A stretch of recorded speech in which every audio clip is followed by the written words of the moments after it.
အခုသင်မဲ့သင်ခန်းစာကတော့ 4 စစ်ထဲမှာ4ရက်ထည့်တဲ့အခါမှာပုံတွေကိုတပုံချင်းစီမတူညီတဲ့ပုံတွေကိုထည့်မှာဖြစ်ပါတယ်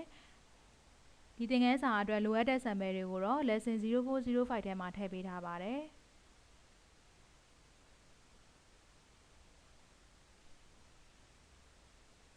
ပုံတစ်ပုံကိုပထမဦးစွာဖွင့်ပါမယ် crop tool ကိုယူပါမယ်စိုက်ချိုးပါမယ်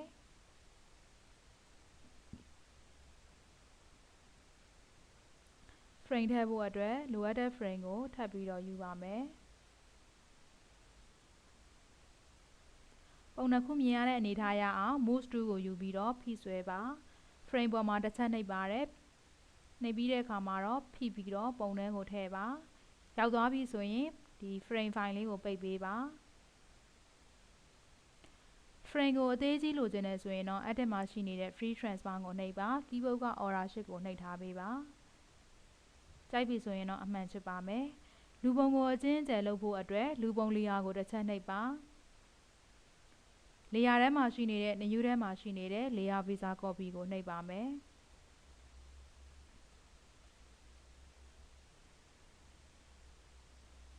edit မှာရှိနေတဲ့ free transform ကိုနှိပ်ပါ order shift ကင်ထားပါမယ်ဖိပြီးတော့ခြုံပေးရမှာဖြစ်ပါတယ်လှည့်ကျင်တယ်ဆိုရင်ဒေါင်လေးကနေပြီးတော့ rotate ပုံစံလေးပေါ်လာရင်လှည့်လို့ရပါတယ်ချဲ့ကျင်တယ်ဆိုရင်တော့ keyboard ကနေ order shift ကင်ထားပြီးတော့ချဲ့ပေးပါ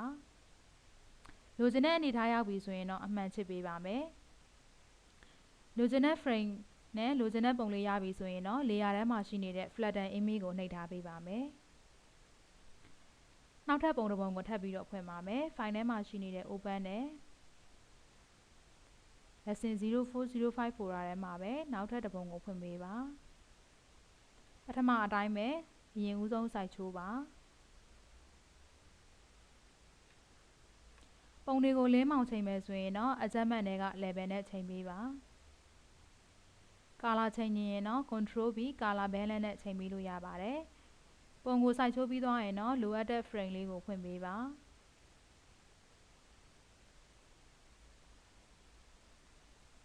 ပုံနှစ်ခုကိုမြင်ရတဲ့အနေထားရအောင် move tool ကိုယူပါ file ထဲကနေပြီးတော့အပြင်ကိုဆွဲထုတ်ပေးပါ frame ပေါ်မှာတစ်ချက်နှိပ်ပါ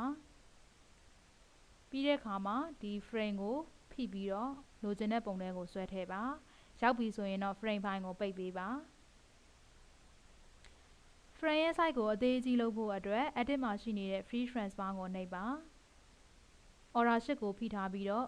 အချုံအချက်လုပ်လို့ရပါပြီအနည်းငယ်ရွှေ့ချင်ရင်တော့ keyboard မှာရှိနေတဲ့ left arrow up arrow down arrow right arrow နဲ့သုံးလို့ရပါပြီလိုချင်တဲ့အနေထားရောက်ပြီဆိုရင်တော့အမှန်ချစ်ပေးပါလူပုံကိုအသေးကြီးထပ်ပြီးလုပ်ချင်တယ်ဆိုရင်တော့လူပုံ layer ကိုတစ်ချက်နှိပ်ပါ layer ထဲမှာရှိနေတဲ့ new ထဲမှာရှိနေတဲ့ layer visa copy ကိုနှိပ်ပါမယ် edit မှာရှိနေတဲ့ free transform ကိုနှိပ်ပါ keyboard ကနေ order shift ကိုဖိထားပြီးတော့အချုံအချက်လုပ်လို့ရပါပြီလိုချင်တဲ့အနေထားရောက်ပြီဆိုရင်တော့အမှန်ချစ်ပါ layer ထဲမှာရှိနေတဲ့ flatten image ကိုနှိပ်ပါပုံတိုင်းကို flatten image နှိပ်ဖို့မမေ့ပါနဲ့အခုဆိုရင်ပုံက2ပုံရပါပြီနောက်ထပ်2ပုံကိုလည်းထိုနည်းအတိုင်းပဲလုပ်သွားမှာဖြစ်ပါတယ်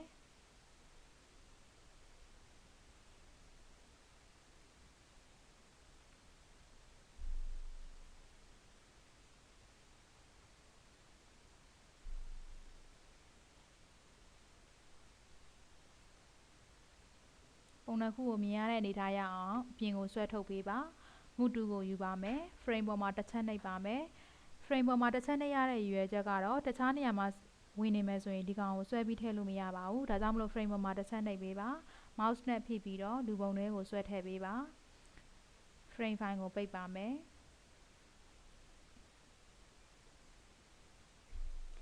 လူပုံကိုအသေးကြီးလုပ်ချင်တယ်ဆိုရင်လူပုံကိုတစ်ချက်နှိပ်ပါlayer ထဲမှာရှိနေတဲ့ new ထဲမှာရှိနေတဲ့ layer visa copy ကိုနှိပ်ပါ edit မှာရှိနေတဲ့ free transform ကိုနှိပ်ပြီးတော့အသေးကြီးလုပ်လို့ရပါတယ်အမှန်ချစ်ပါမယ်ကြိုက်ပြီဆိုရင် layer ထဲမှာရှိနေတဲ့ flatten image ကိုနှိပ်ပါနောက်ထပ်ပုံတစ်ပုံကိုလည်းပထမနည်းအတိုင်းလုပ်ပေးပါမယ်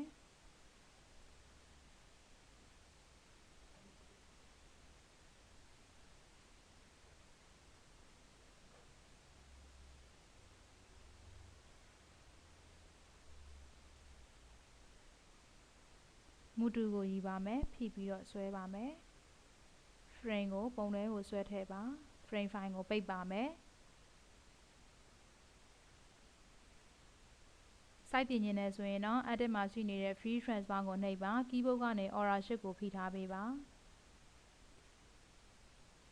လူပုံကိုချုံးဆဲလုပ်ချင်တယ်ဆိုရင်တော့လူပုံကိုအရင်ဦးဆုံး layer copy ပွားလိုက်ပါ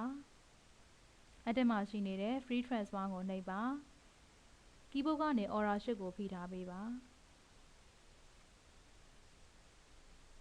အားလုံးပြီးသွားတဲ့အခါမှာတော့ layer ထဲမှာရှိနေတဲ့ flatten image ကိုနှိပ်ပေးပါအခုဆိုရင်ပုံလေးပုံကို frame ထဲလုပ်ပြီးသွားပါပြီဒီလေးပုံကို focus ထဲမှာထည့်မယ်ဆိုတဲ့အတွက်ကြောင့်မလို့အရင်ဦးဆုံး focus ကိုယူပေးပါ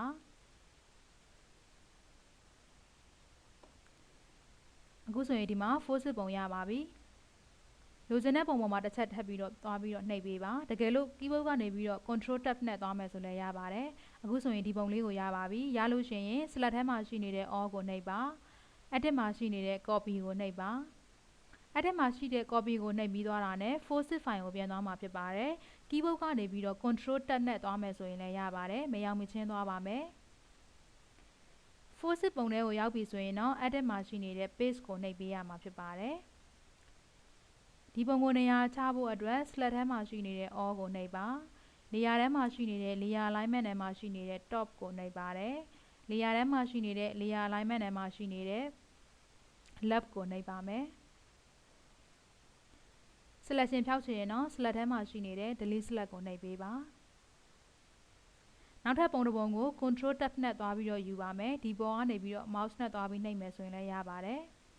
select ထဲမှာရှိနေတဲ့ all ကိုနှိပ်ပါမယ် control A ကိုနှိပ်မယ်ဆိုလည်းရပါတယ်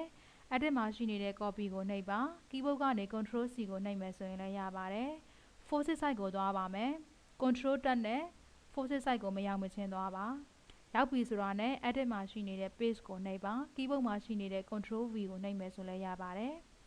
ပုံကိုနေရာချဖို့အတွက် select ထဲမှာရှိနေတဲ့ all ကိုနှိပ်ပါ layer ထဲမှာရှိနေတဲ့ layer alignment to selection ထဲကနေပြီးတော့ top ကိုနှိပ်ပါ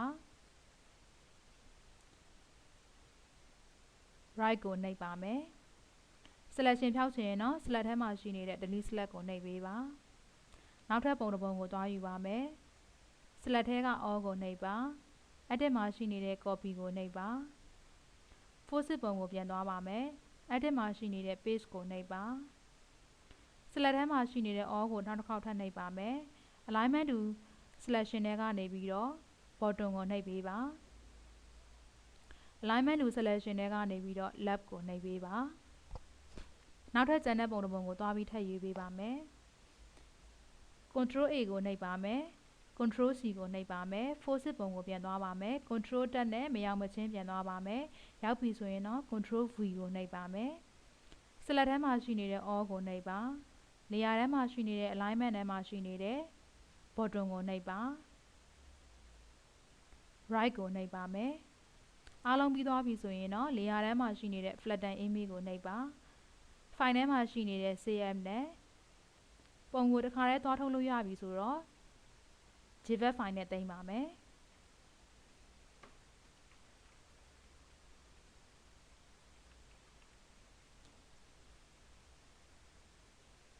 ဒါဆိုလို့ရှိရင်တော့မတူညီတဲ့ပုံလေးပုံကို focus ထဲမှာ 4SC လို့ပြီးသွားပါပြီ